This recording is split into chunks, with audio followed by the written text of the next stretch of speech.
की फतेह। सूही महला पंजवा। सतगुरु गुरु अर्जुन देव महाराज जी दे मुखार बिन तो उचारण कीती तुर की बाणी।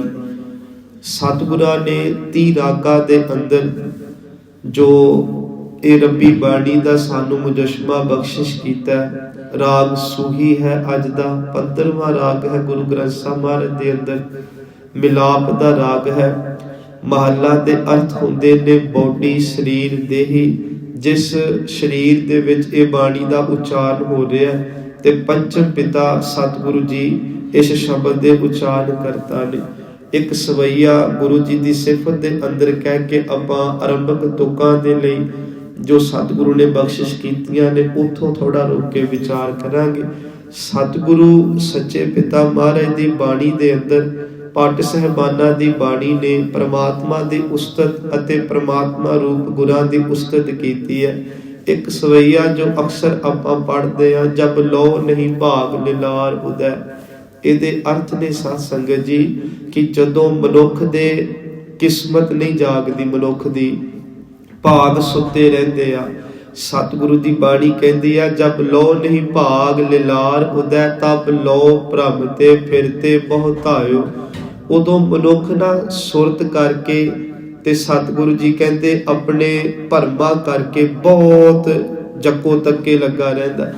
क्योंकि इस मनुख का जो साडा मेन प्रयोजन है वो यही है कि हर एक इस धरती ते आउण वाला जीव धर्मी बने, गुरु धारण करे ते अपने गुरु वालों मिले हुए मंत्र का जाप करके इस मिले हुए अवसर नूं सतगुरु कहंदे सफला कर ले। फिर बेनती ध्यान नाल सुनियो।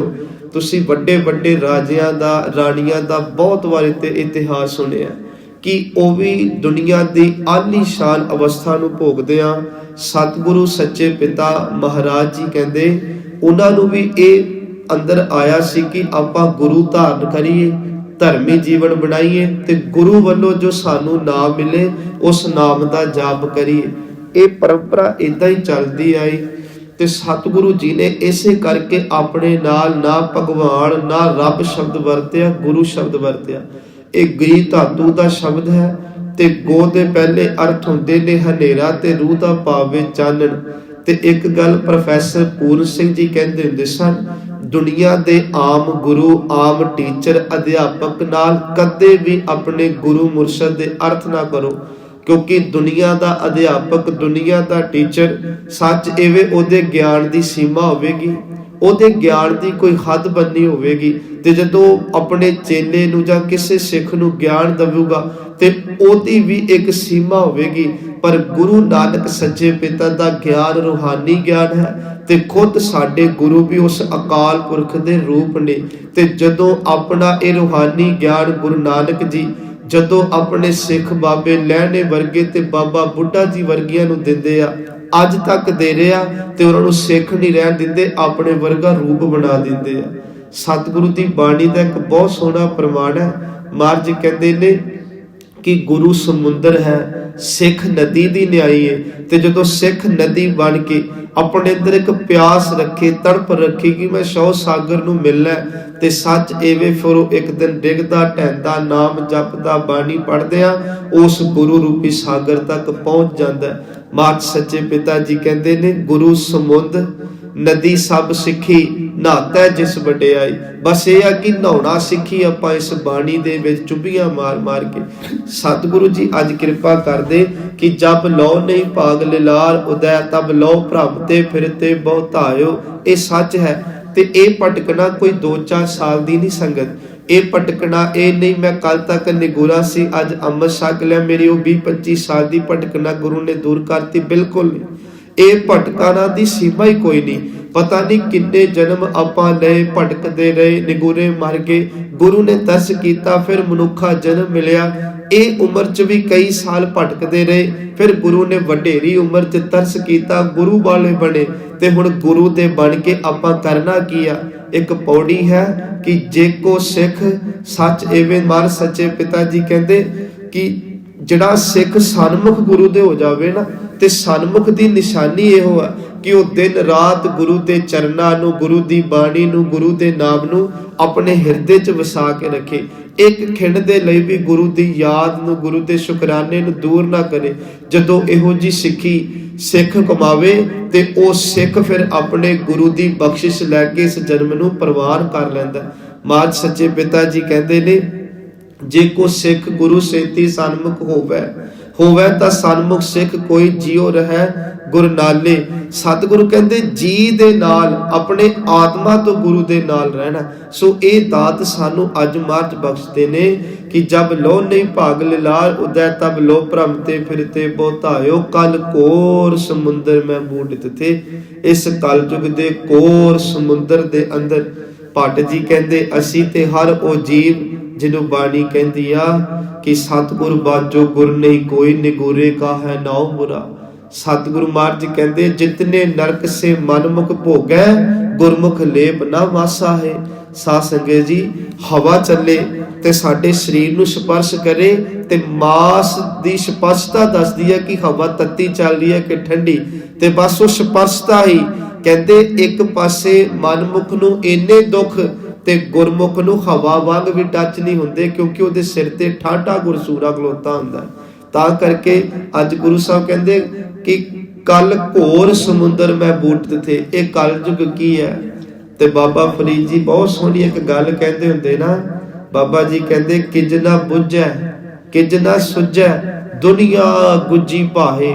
संगत जी इस दुनिया उपरों बड़ी गुलजार लगती है, बड़ी सोहनी लगती है, पर तुम्ही भागे दुनिया उतो उतो मिठी आ, उतो उतो सोहनी आ, गुलजार बड़ी। जदों कोई बंदा इस दुनिया की डुंगाई नूं वेखदा ते सारियां दे हिरदे ते घरां च अग दे भांबड़ मचदे पए आ। इस बाहरों वेखी हुई दुनिया गुलजार, पर जदों इनू मान के वेख्या ना ते बड़े मैनूं इहो जिहे बजुर्ग मिलदे आ। तुसीं इह निर्णय कीता होवेगा कि असीं दुनिया हंडा के वेखीए, बाहरों ही सोहनी लगदी, अंदरों ते दुखां दा ही घर है। महाराज सच्चे पिता कहते ने कि किंज ना बुझै, मैनू कोई समझ नहीं आती। बाबा फरीद कहते फिर इस जिहड़ी भयानक अग तृष्णा दी बल रही है जो किद्दां निकलिया जाए। किंज ना सुझै दुनिया गुजी भाए साई मेरा चंगा कीता। वेखो जो बेनती साई दा भाव गुरु परमात्मा रूपी गुरु। कहते बाबा फरीद मैं वेख्या सी, ए तो परला श्लोक पता किहड़ा सी बाबा जी दा, वैसे साडा विशा नहीं पर मैं नाल कह दिना कई बारी समझ आ जाती। बाबा जी कहते मैं जानिया दुख मुझको दुख सबाया जग, उच्चे चढ़ के देखिया घर घर एहा अग। फिर बाबा जी कहते किज ना बुझै किज ना सुझै दुनिया गुजी भाहे साई मेरा चंगा कीता। मेरे गुरु ने बहुत चंगा कीता की, ते बाबा जी कहते आ नाहे ता हम भी दंजा आए। ओ अग दे विच बाबा जी कहते मैं भी सड़ चलिया सा, पर मेरे गुरु ने मेरी बाह फड़ी ते मैनू बाहर कढ के लियांदा। भाव रखिया संसार ची, पर सुरत करके जो पहला डिगे हुए सा। महाराज जी कहते हुण गुरु ने बाहर कढ के लियांदा है। हुण इसे संसार च रह के सिख निरंकार दी पूजा करदा है, इसे परिवार च रह के परवतगार नाल जुड़दा है, इसे धंधियां च रह के धर्म नूं कमाउंदा है, इसे माया रूपी संसार च रह के माया दीयां बख्शिशां गुरु कोलों लैंदा है। संगत जी अक्सर इत्थे बेनती करदे हुंदे आ, सानू दो पढ़ाइयां चाहीदियां ने ते दो धन चाहीदे आ। बाहरी पढ़ाई एजुकेशन की भी लोड़ है, नहीं तो लोग अनपढ़ का ठप्पा ला देंगे। कल नूं तुसीं कोई जॉब नहीं कर सकते। कल नूं बच्चे दा बच्ची दा ब्याह होवे ते पहला पुछदे जरूर है पढ़िया किन्ना क। कहण तो भाव दुनिया की पढ़ाई की लोड़ है जिंदगी च मल्ला मारन दे लई, अपनी परसनैलिटी नूं वधाउण दे लई, पर सानू रब्बी पढ़ाई की भी लोड़ है कि असीं अगाह जाके भी कुछ मूँह दिखाउणा है। पढ़ाइयां दोनों जरूरी आ ते कमाइयां दोनों जरूरी है। गल आप सीखो, अपने बच्चियां नूं सिखाओ। जे नाम दी कमाई ना कीती ते सच वे दरगाह च धक्के पैणगे। केवल दुनिया दा धन कमाते रह गए ते दुनिया दा कल्ला धन कमाउणा महापुरख कहंदे हुंदे छप्पड़ दे पानी वांगे, जिहदे विच बदबू पै जांदी आ, जिहदे विच गार भर जांदी आ, जिहदे लागों लोक नहीं निकलदे भाई राह बदलो इत्थों मुश्क बड़ी आउंदी छप्पड़ चों। पर जिहड़ियां नाम दियां कमाईयां नाल जुड़ जाण ਉਹ ਤਾਂ ਸੰਗਤ जी दरिया बन जाते ते वगदे पानियां च कदे बू नहीं आया करदी। वगदे पानी तां साडे बजुर्ग पी लैंदे रहे सन कि स्वच्छ पानी है। ਹੁਣ ਮਹਾਰਾਜ ਨੇ ਕਿਰਪਾ ਕੀਤੀ, ਕੱਲ ਘੋਰ ਸਮੁੰਦਰ ਮੈਂ ਬੂਡਤ ਥੇ। ਪਹਿਲੀ ਗੱਲ ਤੇ ਇਹ ਨਾ ਕਿ ਅਸੀਂ ਮੰਨੀਏ ਕਿ ਅਸੀਂ ਡੁੱਬੇ ਆ, ਅਸੀਂ ਮੰਨੀਏ ਕਿ ਸਾਡਾ ਨਿਤਨੇਮ ਡੁੱਬਿਆ, ਅਸੀਂ ਮੰਨੀਏ ਸਾਡਾ ਅੰਮ੍ਰਿਤ ਵੇਲਾ ਡੁੱਬਿਆ, ਅਸੀਂ ਮੰਨੀਏ ਸਾਡੀ ਜ਼ਿੰਦਗੀ ਡੁੱਬ ਗਈ ਇਸ ਕਲਯੁਗ ਚ, ਇਸ ਦੁਨੀਆ। ਜਦੋਂ ਤੱਕ ਡੁੱਬੇ ਦਾ ਅਹਿਸਾਸ ਨਹੀਂ ਕਰਾਂਗੇ ਉਨੀ ਦੇਰ ਤੱਕ ਆਪਾਂ ਆਵਾਜ਼ਾਂ ਮਾਰ ਕੇ ਨਹੀਂ ਕਵਾਂਗੇ ਉਹ ਅਸੀਂ ਡੁੱਬ ਰਹੇ ਆ, ਸਾਨੂੰ ਬਚਾ ਲਓ। ਮਹਾਰਾਜ ਕਹਿੰਦੇ ਡੁੱਬੇ ਦਾ ਅਹਿਸਾਸ ਹੀ ਤੁਹਾਨੂੰ ਸੱਚੇ ਵੇ ਬਾਹਰ ਕੱਢਣ ਦੀ ਅਰਦਾਸ ਤੱਕ ਲੈ ਕੇ ਜਾਊਗਾ। ਗੁਰੂ ਜੀ ਕਹਿੰਦੇ ਕੱਲ ਘੋਰ ਸਮੁੰਦਰ ਮੈਂ ਬੂਡਤ ਥੇ, ਕਬ ਹੋ ਮਿਟ ਹੈ ਨਹੀਂ ਰੇ ਪਛਤਾਇਓ। ਪਛਤਾਵਾ ਆਇਆ ਹੀ ਨਹੀਂ ਕਦੇ ਮਨ ਚ, ਪਰ ਹੁਣ ਕੀ ਕਿਰਪਾ ਹੋਈ। ਕਹਿੰਦੇ ਇਸ ਕਲਯੁਗ ਦੇ ਅੰਦਰ ਬਾਬਾ ਨਾਨਕ ਆਇਆ। ਸੰਗਤ ਜੀ ਸੂਰਜ ਕਿੱਥੇ ਚੜ੍ਹਦਾ ਆਪਾਂ ਨਹੀਂ ਵੇਖਿਆ, ਉਦਾਹਰਨ ਸੁਣਿਓ, ਪਰ ਜਦੋਂ ਸੂਰਜ ਹੁਣ ਚੜ੍ਹ ਜਾਣਾ ਨਾ 15-20 ਮਿੰਟ ਤੱਕ, ਸਾਨੂੰ ਵਿਹੜੇ ਦੇ ਵਿੱਚ ਬੈਠੇ ਮੰਜਿਆਂ ਤੇ ਉਹਨੇ ਨਿੱਘ ਦੇ ਦੇਣਾ ਨਾ, ਸੇਕ ਦੇਣਾ। ਥੋੜਾ ਹੋਰ ਕੜਕਵੀਂ ਧੁੱਪ ਚੜੀ ਤੇ ਅਸੀਂ ਕਹਿਣਾ ਧੁੱਪ ਚੁੱਭਣ ਲੱਗ ਪਈ, ਅੰਦਰ ਚੱਲੀਏ। ਸੂਰਜ ਕਿਤੇ ਚੜਿਆ, ਅਸੀਂ ਕਿਤੇ ਬੈਠੇ, ਉਹਦੇ ਪ੍ਰਤਾਪ ਦਾ, ਓਜ ਦਾ, ਤੇਜ ਦਾ, ਨਿੱਘ ਜਾਂ ਉਸ ਦੀ ਸੱਚ ਐਵੇਂ ਅਸੀਂ ਸੇਕ ਨੂੰ ਝੱਲਿਆ। ਮਹਾਰਾਜ ਕਹਿੰਦੇ ਬਾਬੇ ਨਾਨਕ ਰੂਪੀ ਸੂਰਜ ਚੜਿਆ ਤਾਂ ਰਾਏ ਭੋਏ ਕੀ ਤਲਵੰਡੀ ਸੀ, ਪਰ ਇਸ ਚੜੇ ਹੋਏ ਸੂਰਜ ਦੇ ਓਜ ਨੇ ਪੂਰੇ ਬ੍ਰਹਿਮੰਡ ਨੂੰ ਨਿੱਘ ਦਿੱਤਾ ਸੀ, ਅੱਜ ਤੱਕ ਦੇ ਰਿਹਾ। ਸਾਨੂੰ ਇੱਕ ਭਰੋਸਾ ਤੇ ਆਵੇ ਕਿ ਜੇ ਅਸੀਂ ਇਹ ਗੱਲ ਪੜ੍ਹਦੇ ਆ, ਜੇ 100 ਚੰਦਾ ਉਗਵੇ, ਇੱਕ ਚੰਦਰਮੇ ਦੇ ਨੇੜੇ ਜਾਓ ਤੇ ਕਹਿੰਦੇ ਚੰਦਰਮਾ ਠੰਡ ਦਾ ਸੂਚਕ ਮੰਨਿਆ ਗਿਆ, ਬਹੁਤ ਠੰਡਾ ਹੁੰਦਾ। ਪਰ ਬਾਬਾ ਨਾਨਕ ਕਿੰਨਾ ਠੰਡ ਦਾ ਸੋਮਾ ਹੋਵੇਗਾ ਜੇ ਤੋਂ 100 ਸੂਰਜੀ ਵਾਰ, ਇਹ ਚੰਦਰਮੇ ਵਾਰ ਤੇ ਬਾਣੀ ਨੇ ਕਿ 100 ਚੰਦਰਮਾ ਇੱਕ ਪਾਸੇ ਤੇ ਬਾਬੇ ਨਾਨਕ ਦਾ ਦਰਸ਼ਨ ਇੱਕ ਪਾਸੇ। ਤੇ ਭੋਲਿਆ ਲੋਕਾਂ ਨੇ ਕਹਿਤਾ ਜੀ ਚੰਦਰਮੇ ਚੋਂ ਬਾਬਾ ਨਾਨਕ ਦਿਸਦਾ। ਦੱਸੋ ਭਲਾ, ਜਿਹੜਾ ਬਾਬਾ ਨਾਨਕ ਦੇ ਓਜ ਦੇ ਅੱਗੇ 100 ਚੰਦਰਮਾ ਵੀ ਫਿੱਕਾ ਪੈ ਗਿਆ। ਜਿਹਨੇ ਮੇਰੇ ਵਰਗੇ ਨੇ ਕਦੇ ਜਪਜੀ ਵੀ ਨਹੀਂ ਨਾ ਪੜਿਆ ਹੁੰਦਾ, ਤੇ ਉਹ ਵੀ ਬਾਬੇ ਨਾਨਕ ਦੇ ਗੁਰਪੁਰਬ ਤੇ ਕਹਿੰਦਾ ਭਾਈ ਸਾਹਿਬ ਤੁਸੀਂ ਵੇਖਿਆ? ਮੈਂ ਤੇ ਵੇਖਿਆ ਨਹੀਂ, ਤੁਸੀਂ ਵੇਖਿਆ, ਮੈਨੂੰ ਜ਼ਰੂਰ ਦਿਖਾ ਦਿਓ। ਕਿਹੜੇ ਕੰਮਾਂ 'ਚ ਅਸੀਂ ਤੁਰ ਪਏ ਹਾਂ ਸੰਗਤ ਜੀ, ਦੱਸੋ। ਸਤਿਗੁਰੂ ਕਹਿੰਦੇ ਜੇ 100 ਚੰਦਾ ਉਗਵੈ ਸੂਰਜ ਚੜੇ, ਹਜ਼ਾਰਾਂ ਸੂਰਜ ਵੀ ਗੁਰੂ ਨਾਨਕ ਦੇ ਓਜ ਦੇ ਅੱਗੇ ਫਿੱਕਾ ਪੈ ਜਾਂਦਾ। ਸਾਧ ਸੰਗਤ ਇੰਨਾ ਪ੍ਰਤਾਪ ਹੈ ਬਾਬੇ ਨਾਨਕ ਦਾ। ਮਹਾਰਾਜ ਸੱਚੇ ਪਿਤਾ ਕਹਿੰਦੇ ਹੁਣ ਤਤ ਵਿਚਾਰ, ਅਸੀਂ ਤਤ ਦੀ ਵਿਚਾਰ ਕਰਕੇ ਆਏ ਆ ਸਾਹਮਣੇ। ਤਤ ਵਿਚਾਰ ਯਹ ਮਥਰਾ ਜਗ ਤਾਰਨ ਕੋ ਅਵਤਾਰ ਬਣਾਇਓ। ਗੁਰੂ ਸਾਹਿਬ ਕਹਿੰਦੇ ਜਿਹੜਾ ਗੁਰੂ ਨਾਨਕ ਦਾ ਘਰ ਹੈ ਨਾ, ਜੋ ਗੁਰੂ ਗ੍ਰੰਥ ਸਾਹਿਬ ਜੀ ਨੇ ਇਹ ਜਗ ਨੂੰ ਤਾਰਨ ਦੇ ਲਈ ਆਏ ਆ। ਤੁਹਾਨੂੰ ਪਤਾ ਇੱਥੇ ਵੀ ਮਨੋਤ ਘੜੀ ਗਈ ਹੈ, ਧਿਆਨ ਨਾਲ ਸੁਣ ਲਿਓ। ਬੱਚੇ ਨਵੇਂ ਵੀ ਆ ਕੇ ਬਹਿ ਜਾਂਦੇ ਘੜੀ ਕਥਾ ਸੁਣਨ। ਸਾਡੇ ਦਿਮਾਗ 'ਚ ਨਾ ਇਹ ਗੱਲ ਪਾਈ ਕਿ ਇੱਕ ਜੱਗ ਡੁੱਬਦਾ ਸੀ ਪਾਣੀ 'ਚ, ਤੇ ਬਾਬੇ ਨੇ ਉਹ ਜੱਗ ਬਾਹਰ ਕੱਢਤਾ ਤੇ ਬਾਬੇ ਦੇ ਨਾਲ ਜੋੜਤਾ ਹੈ, ਬਾਬੇ ਨੇ ਜੱਗ ਤਾਰਿਆ। ਇਹ ਕਿਹਨਾਂ ਨੇ ਪਾਈਆਂ ਸਾਡੇ ਮਨ 'ਚ ਗੱਲਾਂ? ਕਦੇ ਸੋਚ ਕੇ ਵੇਖਿਆ? ਜਿਹੜਾ ਬ੍ਰਾਹਮਣਵਾਦ ਦਾ ਜੂਲਾ ਨਾ ਸਾਡੇ ਖਲੋਤਾ ਹੋਇਆ, ਇਹ ਇਹਨਾਂ ਨੇ ਸਾਡੇ ਇਤਿਹਾਸ ਤੇ ਇੰਨੇ ਕਟਾਕਸ਼ ਕੀਤੇ ਆ ਕਿ ਅਸੀਂ ਸੱਚ ਨੂੰ ਇੱਕ ਪਾਸੇ ਕਰਤਾ। ਇੱਥੋਂ ਤੱਕ ਕਿ ਬਾਬਾ ਬੁੱਢਾ ਸਾਹਿਬ ਜੀ, ਜਿਨ੍ਹਾਂ ਦੀ ਬੇਨਤੀ ਇੱਕ ਵਾਰ ਇੱਥੇ ਕੀਤੀ ਸੀ ਕਿ ਬੂੜੇ ਤੋਂ ਬਾਬਾ ਬੁੱਢਾ ਬਣਾਇਆ, ਤੇ ਲੋਕਾਂ ਨੇ ਨਾਟਕੀ ਸੁਭਾਅ 'ਚ ਕਹਿ ਦਿੱਤਾ ਨਹੀਂ ਜੀ ਬਾਬੇ ਨੇ ਨਾ ਨਕਲੀ ਦਾੜੀ ਲਾ ਲਈ ਤਾਂ ਲੋਕੀ ਬੁੱਢਾ ਬੁੱਢਾ ਕਹਿਣ ਲੱਗ ਪਏ ਉਹਨੂੰ। ਕੀ ਕਹਿੰਦੇ ਉਹਨਾਂ ਦੇ ਰੂਹਾਨੀਅਤ ਤੇ ਤਾਂ ਜਾਈਏ, 125 ਵਰਿਆਂ 'ਚ 113 ਸਾਲ ਗੁਰੂ ਨੂੰ ਸਮਰਪਿਤ ਕਰਦੇ ਨੇ। ਉਹ ਰੂਹਾਨੀ ਜੀਵਨ ਤੇ 113 ਸਾਲ ਗੁਰੂ ਨੂੰ ਸਮਰਪਿਤ ਕਰਕੇ ਮਰਨ ਲੱਗਿਆ ਇਹ ਗੱਲ ਕਹਿਣੀ ਕਿ ਮੈਨੂੰ ਸਿੱਖੀ ਕਮਾਉਣ ਦੀ ਦਾਤ ਆਵੇ। ਤੇ ਗੁਰੂ ਹਰਗੋਬਿੰਦ ਪਾਤਸ਼ਾਹ ਵੀ ਰੋ ਪਏ ਸੀ ਕਿ ਤੁਹਾਨੂੰ ਤੇ ਸਿੱਖੀ ਗੁਰੂ ਨਾਨਕ ਜੀ ਬਖਸ਼ ਕੇ ਗਏ, ਹੋਣਾ ਇਹੋ ਜਿਹੀਆਂ ਗੱਲਾਂ ਕਰੋ, ਤੁਸੀਂ ਤਾਂ ਬਹੁਤ ਉੱਚੀ ਅਵਸਥਾ 'ਚ ਪਹੁੰਚ ਗਏ ਹੋ।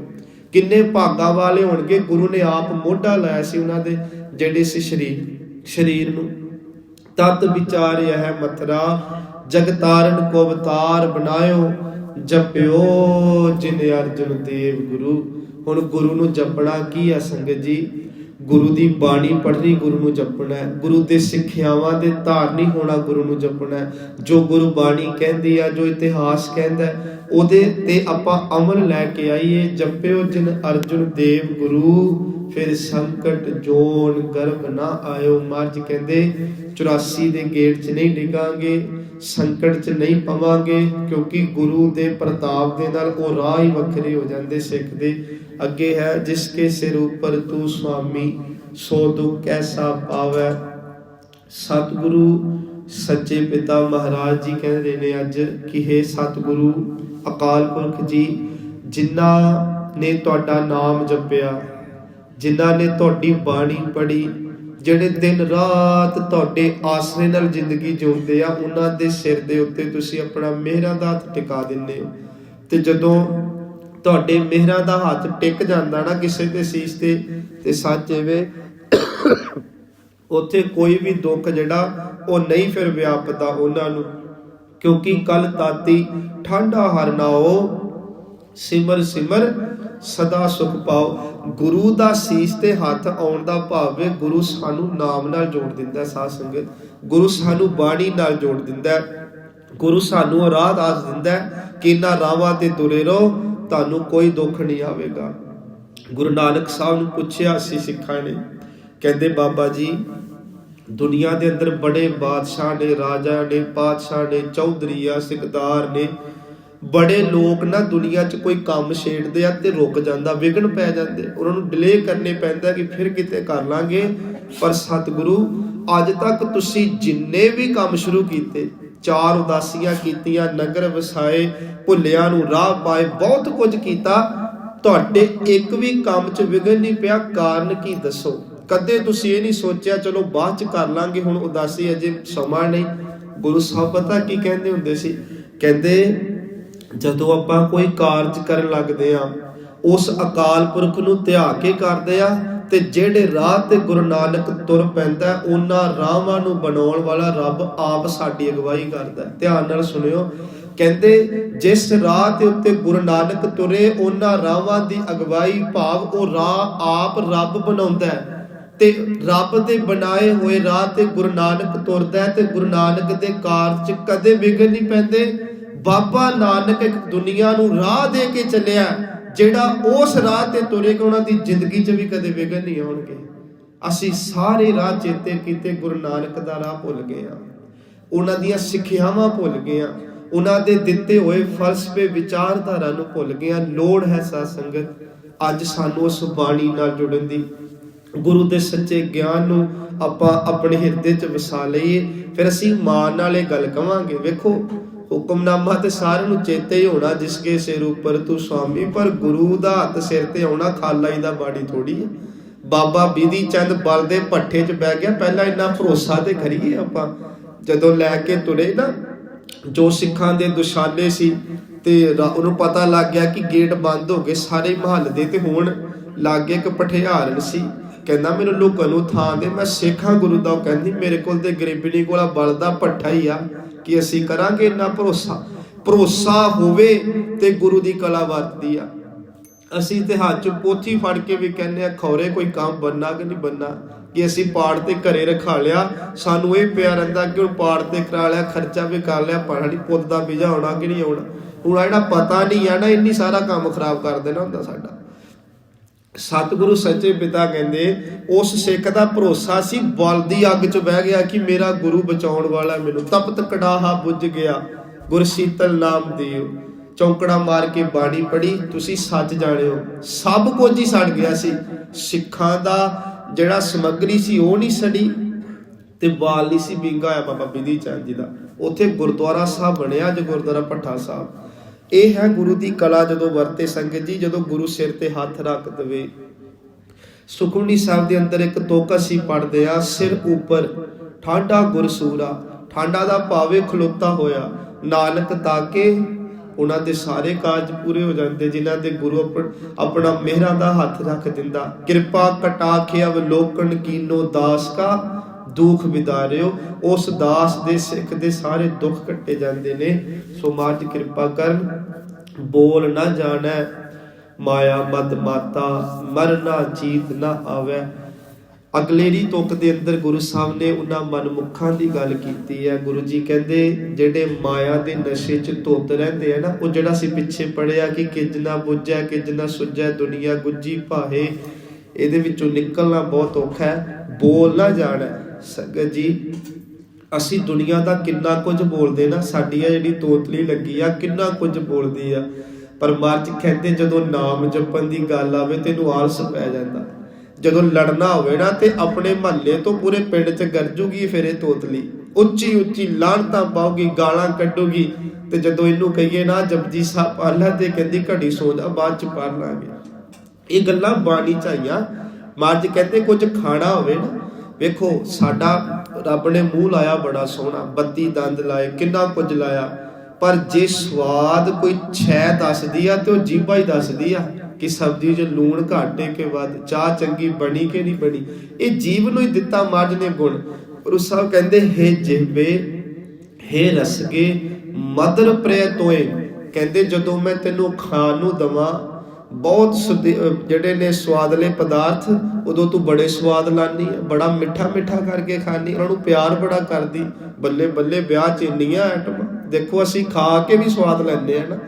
ਪਰ ਜਦੋਂ ਮਹਾਰਾਜ ਕਹਿੰਦੇ ਇਹ ਹੁਣ ਗੁਰੂ ਸਾਹਿਬ ਕਹਿੰਦੇ ਸਤ ਹੱਤੰ, ਜਦੋਂ ਮੈਂ ਕਹਿੰਦਾ ਸੁਖਮਣੀ ਪੜੀਏ ਤੇਰੀ ਮੌਤ ਹੋ ਜਾਂਦੀ ਹੈ। ਸਤ ਸੱਚੇ ਨਾਮ ਨਾਲ ਜਦੋਂ ਮੈਂ ਤੈਨੂੰ ਜੁੜਨ ਨੂੰ ਕਹਿੰਦਾ ਹੱਤੰ ਹੱਤਿਆ, ਉਦੋਂ ਤੇਰੀ ਮੌਤ ਹੋ ਜਾਂਦੀ, ਭਾਵ ਤੂੰ ਉਧਰ ਨੂੰ ਧਿਆਨ ਹੀ ਨਹੀਂ ਕਰਦੀ।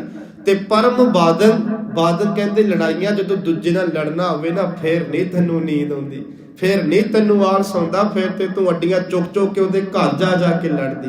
ਦੱਸੋ ਇਹ ਕਰਦੀ ਨਹੀਂ ਇੱਦਾਂ ਜੋ ਬਾਣੀ 'ਚ ਮਹਾਰਾਜ 500 ਸਾਲ ਪਹਿਲਾਂ ਆਖਿਆ ਹੈ, ਤੇ 5000 ਸਾਲ ਬਾਅਦ ਵੀ ਮਹਾਰਾਜ ਸਾਨੂੰ ਇਸੇ ਮਨਮੁਖੀ ਜੀਵ ਨੂੰ ਲਾਹਨਤ ਪਾਉਣਗੇ ਕਿ ਪਰਮ ਸਤਿਗੁਰੂ ਕਹਿੰਦੇ ਸਤ ਹਤੰ ਪਰਮ ਬਾਦਨ ਅਵਰਥ ਏਥੈ ਸ਼ੁੱਧ ਅਸ਼ਰਨੈ।